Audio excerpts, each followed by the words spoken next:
ระหว่างเขาและฉันถ้าเป็นอย่างนั้นเธอไม่ต้องเลือกฉันเลยฉันก็อยู่ข้างฉันเหมือนเคยให้เธอลงเอยกับเขาโอ้โอ้โอ้โอ้เธอคงมีคำถามที่เธอนั้นไม่กล้าบอกเพราะว่าเธอคงคิดว่าฉันก็คงจะไม่กล้าตอบมองตากันเธอก็ยังไม่กล้ามองแล้วจะให้ฉันไปกับเธอฉันคงจะไม่กล้าหรอกเอาเลยแล้วแต่เธอตามที่ใจต้องการเลือกสักทางไม่มีใครหรอกที่เขาเดินสองทางไปเธอไปกับเขาถ้าหากว่าใจเธอต้องการเท่านั้นก็พอมันคงมีสิ่งที่เขาได้ทำเธอพรหมลิขิตสุดท้ายก็ได้เจอฉันก็เลยต้องกลายเป็นส่วนเกินไม่มีอะไรเหมือนเดิมสายเมาสายปาร์ตี้และฉันจะเป็นอย่างนั้นเธอไม่ต้องเลือกฉันเลยฉันก็อยู่ของฉันเหมือนเคยให้เธอลงไปกับเขาสายเมาสายปาร์ตี้ เลือกระหว่าง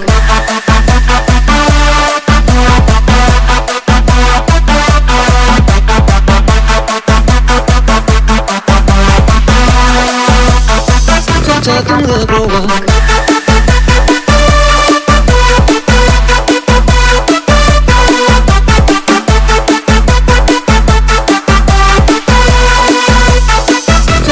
ต้องเลือกระหว่าง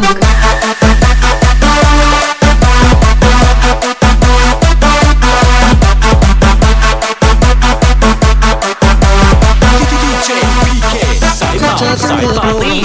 มันคงมีสิ่งที่เขาได้ทำเธอพรหมลิขิตสุดท้ายก็ได้เจอฉันก็เลยต้องกลายเป็นส่วนเกินไม่มีอะไรเหมือนเดิมถ้าเธอต้องเลือกระหว่างเขาและฉันจะเป็นอย่างนั้นเธอไม่ต้องเลือกฉันเล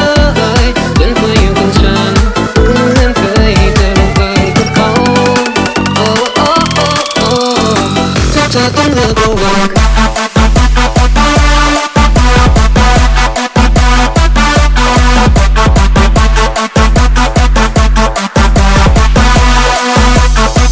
เธอต้องเลือกระหว่าง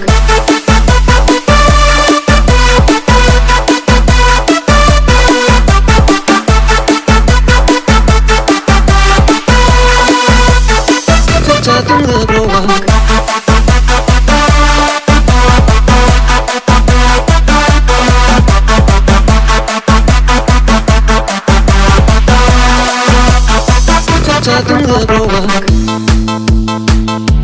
ดีเจพีเคสายเมาสายปาร์ตี้